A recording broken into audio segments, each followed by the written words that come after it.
Hai, apa kabar semuanya? Semoga kabar Anda baik-baik saja. Terima kasih karena sudah memberikan support dan juga kesetiaan Anda untuk membangun channel Codot Film. Yuk kita lanjutkan alur ceritanya, sambil siapin kopi dan cemilan, setting suara volume full. Gasken. Cheng Jinwoo menggunakan tangan penggaris untuk membuka jendela lagi, dan dia diam-diam masuk. Cater telah kembali ke bayang-bayang. Dia mendekati tempat tidur. Hasilnya akan segera diketahui, jantungnya berdegup kencang. Jika gagal, itu tidak dapat diubah.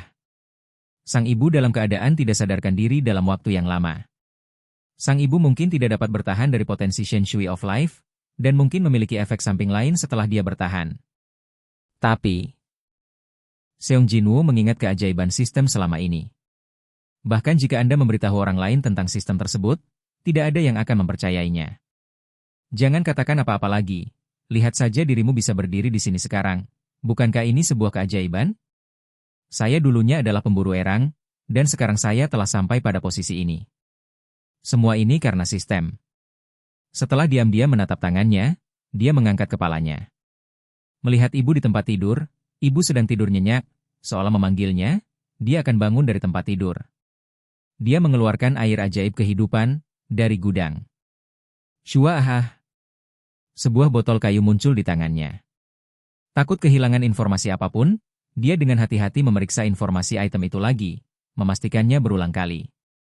Dengan cara ini, saya mengulangi dan mengkonfirmasi berkali-kali, sampai informasi itu terukir di benak saya, dan kemudian saya mengumpulkan keberanian untuk mengeluarkan tutup botolnya. Bahkan saat dia mati-matian melawan iblis, tangannya tidak pernah gemetar seperti saat ini. Untuk menenangkan suasana hatinya yang bersemangat, Cheng Jinwoo menghela nafas panjang. Jika saya melakukan kesalahan, ibu saya akan terluka. Tidak boleh ada kesalahan. Saat dia mengambil keputusan, suasana hatinya menjadi tenang. Bahkan tangan yang gemetar berhenti gemetar. Tidak apa-apa. Cheng Xiaoyu dengan hati-hati menopang bagian belakang leher ibunya Lin Jinghui dengan lengan kirinya, dan menempelkan mulut botol ke bibir ibunya. Air suci kehidupan perlahan mengalir ke mulut ibu. Dengan hati-hati, dia pertama-tama menuangkan sedikit cairan. Luka ini. Tiba-tiba bekas luka bakar di kedua sisi leher ibu itu terlihat, dan bekas luka itu meluas ke belakang leher. Seong Jinwoo tahu betul bahwa meskipun dia tidak dapat melihat apapun dari sudut ini, leher ibunya dan bagian belakang kepalanya terbakar parah. Ini adalah luka yang muncul karena aku. Awalnya, saya hanya ingin mencuci rambut ibu saya. Seperti seorang ibu yang sedang mencuci rambut adik perempuannya. Tapi, untuk Jinwoo kecil yang bahkan belum pernah ke pemandian beberapa kali, dia tidak memiliki kemampuan untuk membedakan suhu air sama sekali. Puff, puff, puff. Mencicit. Tuangkan air mendidih ke dalam sendok. Jinwoo kecil, yang berusaha untuk tidak membiarkan air keluar, berjalan dengan hati-hati di belakang ibunya. Setelah itu, suah. Semua air di pelampung tercurah. Melihat air beruap yang jatuh, sang ibu gemetar tapi tidak beranjak pergi. Jika dia menghindarinya, air mendidih akan memercik ke wajah Xiaoya, jadi sang ibu hanya memeluk Xiaoya dengan erat tanpa bergerak, membiarkan air mendidih membuat kulitnya memerah. Saat itu sang ibu tidak bersuara. Ada teriakan, tapi bukan dari ibunya, tapi dari bibi lain yang tidak jauh dari sana. Ya Tuhan, apa yang harus dilakukan? Ibu Jinwoo. Baru saat itulah Xiao Xiaoyu menyadari bahwa dia telah melakukan kesalahan. Aku hanya ingin membantu ibuku. Jinwoo kecil berteriak ketakutan, tetapi ibunya hanya meletakkan tangannya di bahunya. Xinwoo, kamu baik-baik saja? Apakah kamu terluka? Tidak peduli seberapa muda dia tahu bahwa ibunya pasti akan memberinya makan yang parah dalam situasi ini. Namun ingatannya saat itu, apa yang ibunya katakan, masih ia ingat dengan jelas hingga sekarang. Saya pikir saya tidak berutang apapun kepada siapapun. Sejak ayahnya menghilang, ibunya membesarkan kedua anaknya, Xiaoyu dan Xiaoya, seorang diri. Cheng Jinwoo tidak suka berhutang, dan dia tidak suka berhutang berdasarkan karakternya, dia tidak pernah bertabrakan dengan siapapun dalam hidupnya. Hanya ibunya, dia berutang yang tidak bisa dilunasi.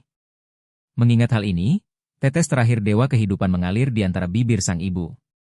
Putus asa. Dia menyimpan botol itu dan dengan hati-hati membantu ibunya berbaring lagi. Kemudian berdiri diam di samping, berdoa untuk hasilnya. Plop, plop, plop. Jantung berdetak keras. Tidak ada yang berubah. Darah akan menetes dari tinjunya yang terkepal. Tiba-tiba. Hoho satu. Seperti orang yang jatuh ke air dan berhasil mendarat, sang ibu memejamkan mata dan menarik napas dalam-dalam. Wajah ibu yang agak pucat berangsur-angsur berubah menjadi darah. Sama seperti warna dalam gambar hitam putih telah menyebar, sang ibu mendapatkan kembali penampilan sehatnya. Setiap detik terasa seperti 1 jam. Sudah berapa lama? Ibu perlahan membuka matanya. Melihat ke kiri dan ke kanan, pandangannya dengan cepat berhenti pada Cheng Jinwoo. Siapa kamu, Jinwoo? Hatinya tenggelam, dia mengangguk. Tentu saja ibu saya tidak mengenali dirinya sendiri.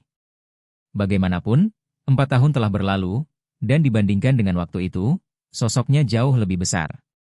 Dia tidak mengganggu ibunya, hanya menunggu dengan tenang di samping. Seperti air yang perlahan mengalir ke mangkuk kosong, kenangan masa kosong 4 tahun secara bertahap memasuki pikiran ibu Lin Jinghui. Tidak lama kemudian, Lin Jinghui tahu mengapa dia terbaring di rumah sakit. Sudah berapa lama ibu terbaring di sini? 4 tahun. Tepatnya, itu 4 tahun dan beberapa hari, tapi dia tidak mengatakannya dengan hati-hati. Karena yang ibu butuhkan sekarang adalah stabilitas, maka dia sengaja menjawab pertanyaan ibunya dengan ekspresi dan nada yang tenang. Ibu sedikit terkejut mendengar bahwa 4 tahun telah berlalu. Di mana Xiao Ya?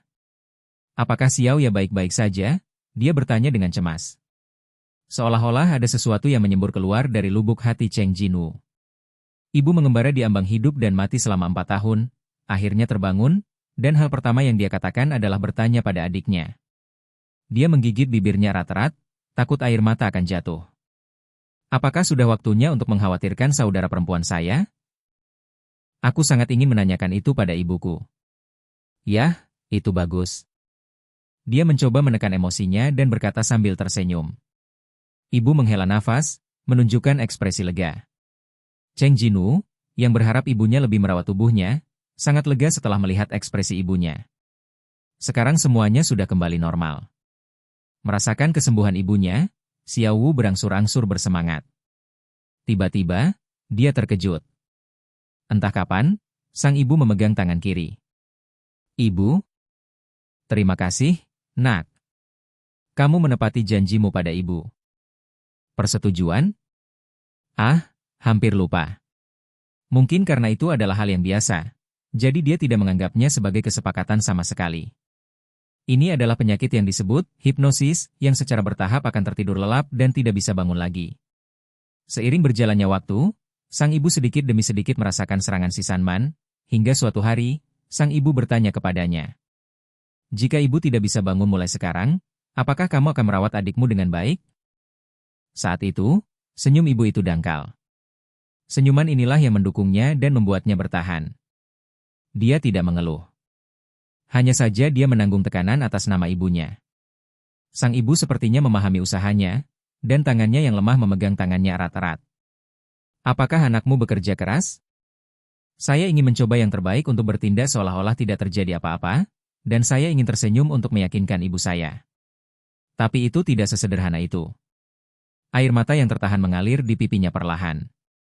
Oke guys, jangan lupa like, comment, share, and subscribe di channel Codot Film. See you next video, peace out and bye-bye.